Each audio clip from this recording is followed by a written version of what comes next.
Slipping and a sliding through the sand. Dong dong. Dong dong.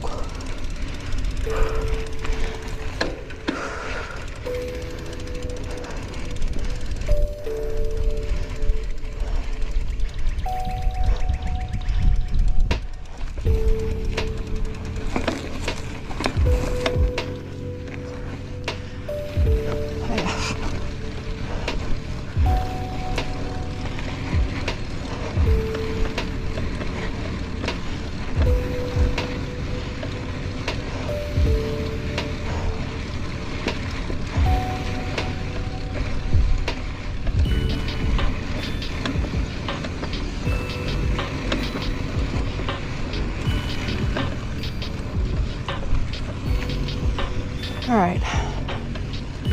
Yeah. So, yep, okay. Let's ride blue backwards.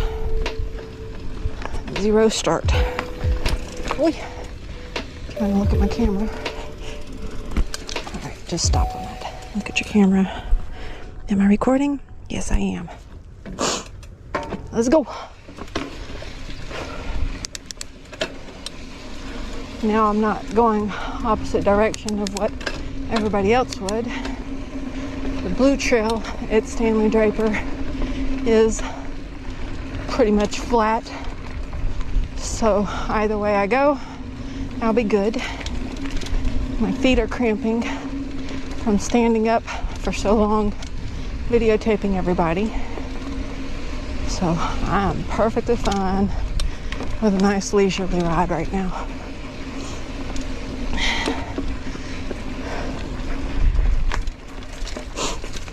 So, for a long time I've been struggling with my mental health because I had a series of losses that really broke me. I lost my career. I lost a 14-year relationship that I needed to lose. And I didn't realize how much abuse I was going through in that process. And that was one of the reasons why I lost my career. He talked me into quitting my job and becoming a housewife and locked me out of our accounts. And then told me he wanted a divorce. And I had to get out of his house. And that I had to figure out how to file for divorce myself with no money if I ever wanted to get any of what I was due. So I learned how to file for divorce myself since he wasn't going to do it. And he started physically and mentally abusing me, telling me to get out of his house. So I didn't have much of a choice. And then a year after that, my mom died. And a year after that, my dad died. And then a year after that, I lost my best friend. And then a year after that, my daughter committed suicide. She was 23 years old. So I did not handle all of this very well, and I had a mental breakdown, which prevented me from working for a really long time. I was blessed with means to cover my financial expenses every time it was needed until just recently. And I knew that that day would come, and the whole time I was trying my best to work through my psychological issues. I couldn't leave my house without having panic attacks. Luckily, God put it on me to own, not rent. I had no idea why at the time. I could have just gone back to DHS as a social worker and got an apartment. But instead I used my divorce settlement to purchase a very rundown home so that I didn't have a mortgage note or a rent.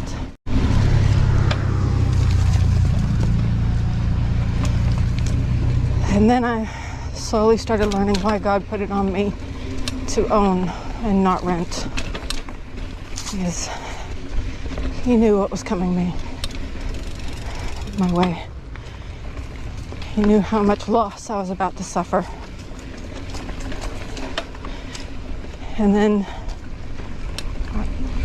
the COVID stimulus payments helped me. A little bit of inheritance helped me. I picked up some housekeeping and dog sitting jobs every now and then, and that helped me. And then I got help from one of my sisters for a little bit. Mental health issues run in my family, and our mental health issues were conflicting with each other. So I don't actually speak to any of my sisters. It's just me. And I found out what happens with your friends when you have repeat traumatic issues where you're unable to function. Well, they look at you and they say, well, I could get through it and still go get a job. So you're just being a deadbeat and making excuses. No, I'm not. I would absolutely love to be able to leave my home without having panic attacks. I would love to be able to make it through one day without having a breakdown, crying, screaming fit. I would love to be able to have a conversation with someone without going home and beating myself up for whatever I shared with them. Because truth is not a whole lot of people care. They don't. They like to see that drama on TV, not in real life. So I learned that when the people who say they care about you watch you suffer, they respond in one of two ways. Either they withdraw from your life because they cannot handle seeing you in pain and they do not know how to help you. Because the truth is you're the only one that can help yourself. The friends just make it a little easier if they're willing to stick with you through it all. They can't fix it. You have to. And if they didn't slowly walk away themselves, they found a reason to get mad at me and got mad and walked away that way. So I cut everyone out of my life. I have one individual that I still communicate with. It was before all of this happened. And she's been a huge help, even though there are times that she doesn't understand it either. My own sister, I'm the youngest of four, but my own sister, just months after my daughter committed suicide, she started pushing me to just go get a job.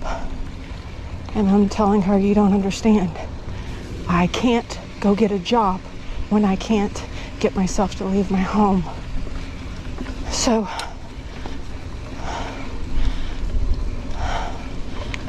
I feel like I have made so much progress from where I was to where I am right now. And that was thanks to me removing everyone from my life. They kept putting me down because I wasn't getting over things at their pace, what they expected me to do.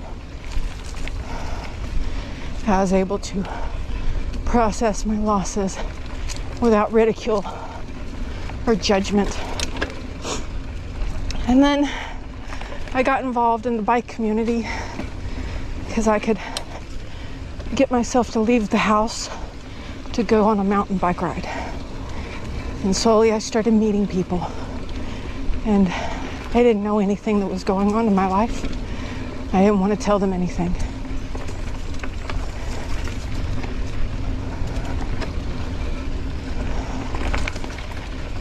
And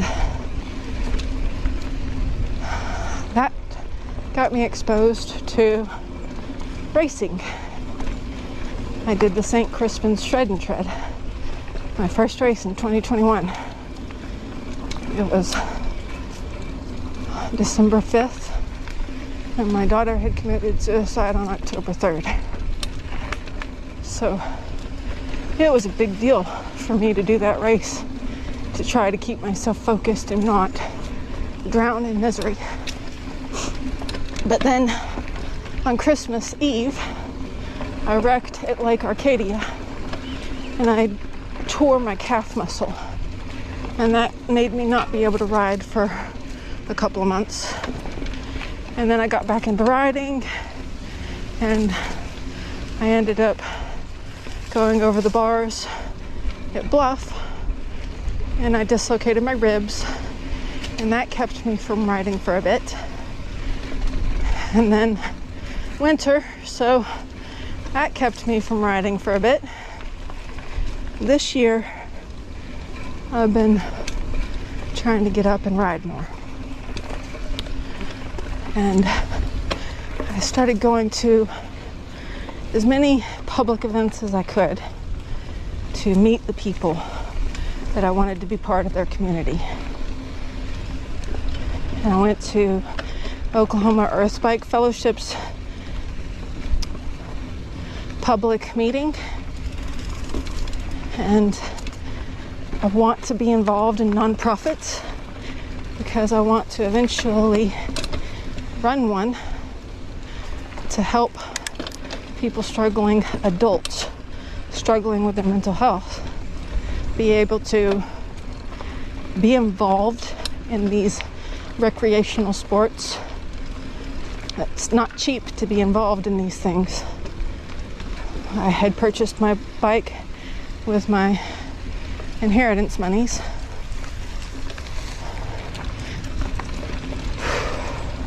But I haven't been able to pay for my races. So I can't race if you can't afford it. Can't afford it if you can't work. But I kept pushing through, and I focused on my videos and my channel to try to encourage myself to socialize and pretty much force my name into the community, because I'm going to be a part of it, and I don't care how much I have to claw my way into it. I'm going to be a part of it. But I had somebody from Team Phoenix reach out and offer to take me to the Oklahoma River trails after seeing my video showing me struggling at the paved trails at Lake Stanley Draper, going up all those hills. They wanted to teach me a little bit about how to manage my power and heart rate and all of that. And just getting to be around someone that wanted to come socialize with me for no other reason other than they saw an individual struggling that they wanted to help was a huge help. And then I went to that OAF meeting, and someone mentioned for me to run for the secretary position that was opening up. And I really, really wanted to accept it, but it would have been irresponsible of me to accept that without having a job. And then shortly after, I acquired a job. So this week, I have finished my first week at my new job, which for somebody that holds a degree in organizational communications, being a cashier is embarrassing. However, I have not worked for years at a tax-paying job, so it is a necessity that I have to start over. And since I have long-term goals of running a nonprofit, I'm not focused on a career at this moment, because I know what my career needs to be. It needs to be helping other people. That's where I feel happiest, is helping other people. And that is why I am doing what I'm doing. I will be running a nonprofit one day, so I have no other choice but to learn how to solicit for funds, create videos for public consumption, network with individuals in the community that are getting stuff done, and have a place of employment so that they don't look at me like I'm just some kind of scam artist trying to get other people to pay for my expenses. Because that's not the goal here. The goal is to learn how to do all of this so that I can do it for others. Because I realize that when you have too many things going wrong in your life, everybody abandons you. And then you end up with a suicide rate. It has taken me everything to keep myself from taking my own life and saying enough is enough. But I refuse to do that because I know that my daughter's still watching. So I have to show her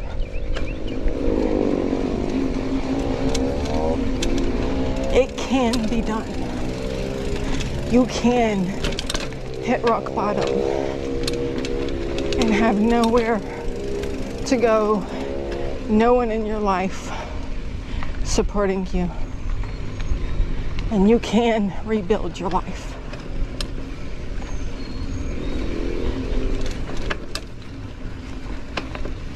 So it doesn't matter how much else I can lose. I've already lost everything that was of importance to me, other than my dogs, who have definitely helped me keep it together.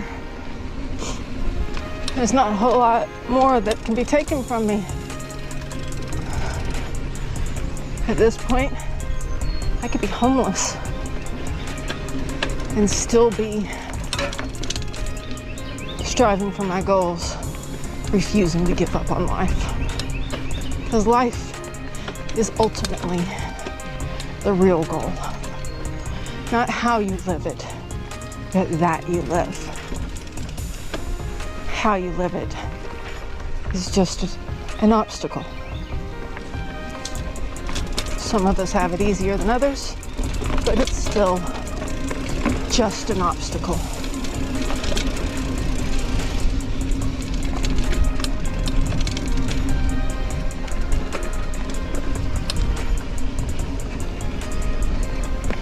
I'm looking forward to being able to get my life back together and achieve the goals that are going to make me happy.